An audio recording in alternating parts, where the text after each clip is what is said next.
Am I the a-hole for leaving my daughter and grandkids very little as an inheritance in my will? The story of my life. I was a very troubled kid. I got into tons of trouble with the law, was in and out of jail, and had a terrible addiction to meth, shooting up daily. I never thought I was going to live to see 25, let alone 60. My last stint in prison was 4 years. That was my last brush with the police. Arrested in 95 and out in 99. It's been about 30 years clean. When I got out of prison, I owed $70,000 in child support. I dug myself out of debt with various jobs. Through hard work, I've amassed over $1 million today. My credit score is now 843. I did this all on my own. I busted my butt, going from shoveling dirt and mud under crawl spaces to running the insulation portion of 60-story high-rises with 7 to 10 guys working under me. I'm now disabled from an accident at work, and I'm in the process of starting a nonprofit that trains the neurodivergent to gain work experience. My second daughter today is neurodivergent. Rewind to about 1990. I had a child with a woman I thought I loved. This was at the height of my addiction. I knew we weren't ready for a child, and I relayed that. To me, this was a discussion, but it clearly meant more to her because she just left me and was gone. She didn't involve me in the birth. Maybe 2 years later, I had moved to the Northwest, and I found out she had moved to Florida to have the baby. We originally lived in New York. I got a letter saying I owed child support. My first child's name is Amy. When I got out of prison, I came back to New York and really tried to make up for lost time. At first, Amy seemed interested in getting to know me, but over time, I believe her mother poisoned her against me because of how much fun she saw me having with Amy. Over time, she became very angry and hurtful, going out of her way to be intentionally mean. I've spent the last 25 years trying to make amends, but nothing I do seems to work. For example, at one point her mother said, "I can't handle her. You have to take her." So I took her in. She was about 15, even though I was barely able to take care of myself. She was so hard on me. One day during an argument, she said, "It doesn't matter because I'm going back with my mom anyway." I said, "No, you're living with me now." But her mother filed paperwork again and took her back. We rarely talked after that. When I did talk to her now and then, she would only ask for money. $500 here, $1,000 there. Until one day I blew up and said she couldn't use me like that. She blew up back at me, slammed the phone down, and didn't hear from her for about 10 years. I was tired of trying to force a relationship she clearly didn't want. I figured she'd call when she was ready. In 2012, I had my second daughter. I swore I was going to do this one right, and I have. She's growing up right. She's growing up wonderful. Then out of the blue, Amy calls me back. I'm 60 now, and says she wants a relationship. She wants to get to know the grandkids I've never met. We talked every day for about 3 weeks, and everything seemed fine. Then she just stopped talking. I sent her gifts for her birthday. I sent the kids hundreds worth of gifts for Christmas. No response. I haven't talked to her at any length in 5 months. Yes, I've called her, and she says, "Oh, I'm just so busy these days, but I really enjoy our talks." I feel like she's doing it again, possibly because she knows I'm older, knows I got hurt and I'm disabled, and wants to remind me that she's still in my life without doing the work of actually being in my life, hoping for some inheritance. The question is, am I overreacting? Overthinking? When I question her and she says she's just really busy, I think, in this day and age, we have cell phones in our hips even when we go to the bathroom. If you can't send a text every now and then, especially when someone sends you a massive number of gifts for Christmas and birthdays, what you're really saying is, you're not that important to me. Regardless of our relationship, she has involved the grandkids now, and they shouldn't suffer, even if I don't ever get to talk to them or get a thank you. I know I screwed up. I screwed up her life. I've really tried to make amends. I have so much to offer her today. Her mother didn't involve me in the birth, and I was fully paralyzed by addiction, living on the streets and shooting up in alleyways.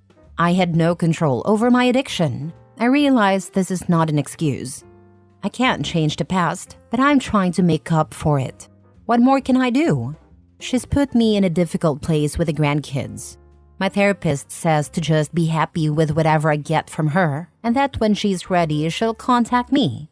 I send gifts and I don't even get a thank you. It's not that I don't plan on leaving her anything, but I think $10,000 each between her and the grandkids, $30,000 total, should be enough. Unless she really wants to involve me in her life and call me more than once every 6 months. Do I really have a right to expect some kind of relationship with her? She contacted me. She said she wanted a relationship. We talked for 3 weeks. Nothing happened on my end that I can see would have annoyed her enough to stop talking. And when I do talk to her, she says, No, everything's fine. I'm just really busy. Am I overreacting? Would you leave more as an inheritance? The thing I think about a lot is, yes, I hurt you. Yes, you have a right to be angry over it. But I never did anything to intentionally hurt you. She has gone out of her way to hurt me emotionally and to use me for money when she needs it. And every time I leave her, is that much less my other daughter will end up with. Edit, for those comments about maybe she needed me to be more involved and visit instead of just calling and sending gifts, she lives about 6 hours away from me. I offered to visit from day one. She said no because she has a small place and said she would drive out before the end of the summer. That turned into Christmas and now into spring. I even offered to meet at a neutral location, like Noble's amusement park, halfway between us, but nothing. I would drive out tomorrow to meet her if she'd let me. I have no problem giving her $500,000 while I'm alive through reciprocal actions. Does she want to buy a house? I'll help with the down payment. Does she want to start a business? I'll review her business plan and help her start the business and front the money. But I'm not going to just give her money after my death when she is meeting me halfway, so she can blow it all in a few years. I would rather help her today. But if that's not what she wants, then she doesn't deserve the money later. Now for the top comments. I would set up some sort of trusts for the grandkids to access when they come of age. Nope, I'd give no direct access. Just specify what it can and can't be used for, and have an executor who can disperse funds. I did one of those not too long ago. I did have it hand over the full balance at a specific but higher age, because if they didn't have their life sorted by that point, nothing can be done. I wouldn't send gifts to them. She seems to be playing games. The damage is done. I would leave a token amount, say $100 each, to acknowledge them, but also to make it clear that as the relationship has been strained and you are estranged, you don't want to leave them more.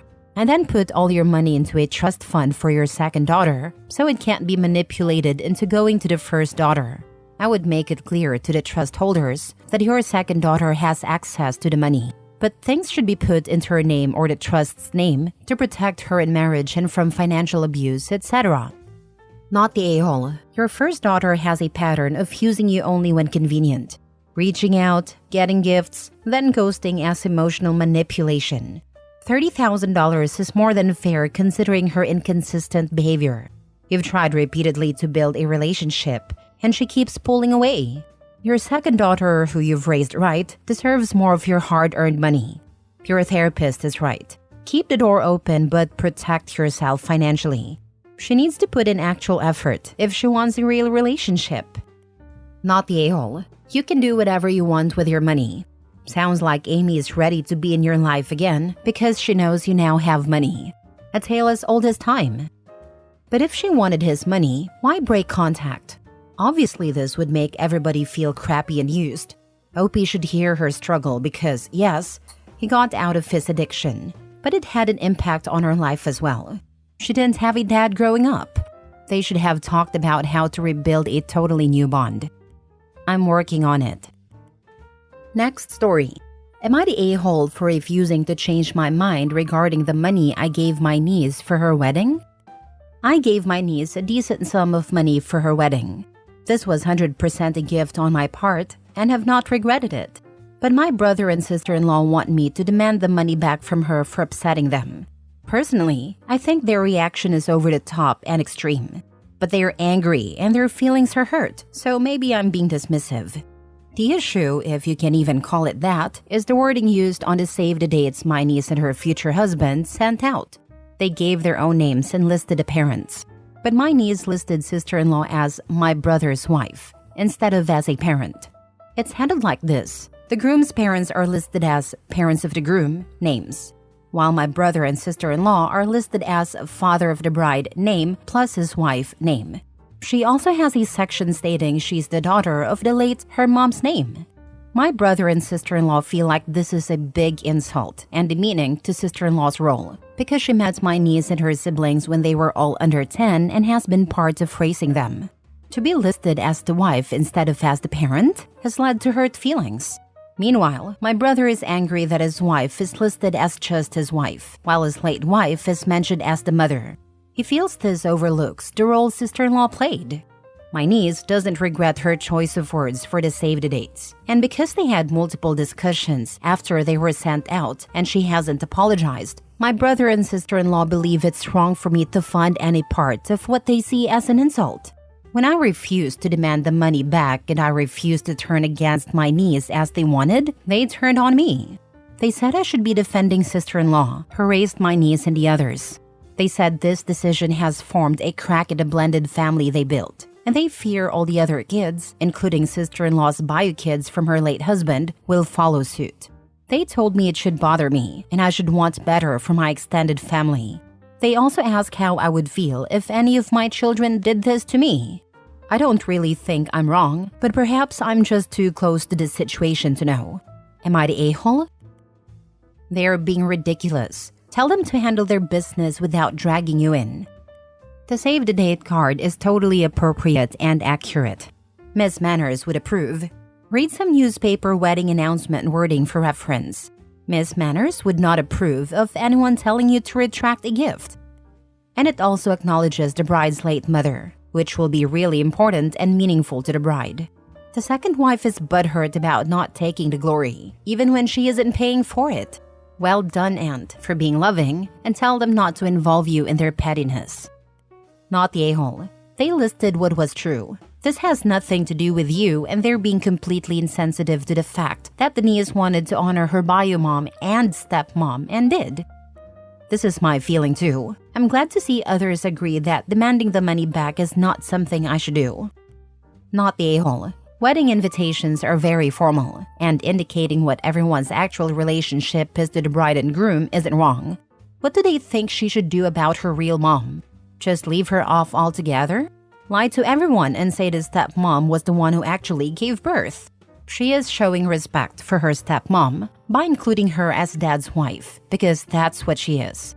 You don't indicate what the niece's relationship is like with her stepmom or dad, but if they continue to push the issue, they will damage their relationship with the niece, their daughter/stepdaughter. They're trying to use you as a pawn to get what they want and are being incredibly selfish.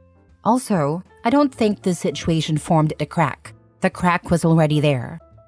My brother said she could have listed her mother still and listed sister-in-law as her parent. He said it didn't need to be so othering of sister-in-law and dismissive of the role she played. He feels the way she was listed is not good enough, and sister-in-law agrees. Just because step-parents play a role doesn't mean they're accepted as a parent in a child's eyes. I hate when people call my stepmom my mom because she isn't. No one will ever take my mom's place. Last story. I had to cut off my mother because she wouldn't follow basic safety rules with my kids. I am the oldest of 3. I got married first and had kids first. My mother loves the in-ground pool in the backyard. She offered to babysit when my first was born, and because we both worked, we were happy to have free childcare. This went okay for 1 year. When my daughter was 2 and mom had just opened the pool, I reminded her to not put the baby in the pool. You just opened it yesterday and it is not heated. The water's too cold. Mom agreed and I went to work. P.S. Mom is obese and has a lot of body fat that helps her regulate in cold water. The baby had very little. When I got home, they were both in the pool and the baby was shivering. We argued. I bought her this little swimsuit, and she was so cute in it. We had to swim, Mom said. She insisted the baby wasn't cold, but the baby got sick. At 3 years old, my daughter was having food allergies. When I dropped her off, I explained that she was having food allergies. We didn't know what from, and a pediatrician had her on a strict elimination diet, slowly adding foods to find which ones she was allergic to. Doctor's orders: do not feed her anything unless it is in this lunch basket. prescribed diet only. Mom agreed. When I got home, they were eating cookies and cake. Mom said grandmas are supposed to spoil grandkids. At 4 years old, my mom lost a child in a store while shopping. A week later, my wife lost her in a store. A month after that, I also lost her in Walmart and had to ask security for help. They called the cops, who locked down the Walmart and started a lost child search. We found her hiding inside a camouflage jackets and sporting goods, which really, when you think about it, is a good hiding spot. So when I had a dinner invitation to meet with a VP and my boss to discuss promotion options and a moving bonus, I told Mom no shopping. She agreed, explaining that in addition to the 4-year-old, she was caring for a senior/Alzheimer's patient family member. When I arrived, Mom was getting herself and a senior ready to go out. She asked for the car seat. We argued about that for several minutes. She said I had to go to my important meeting, so I didn't have a choice. Give me the car seat, she insisted.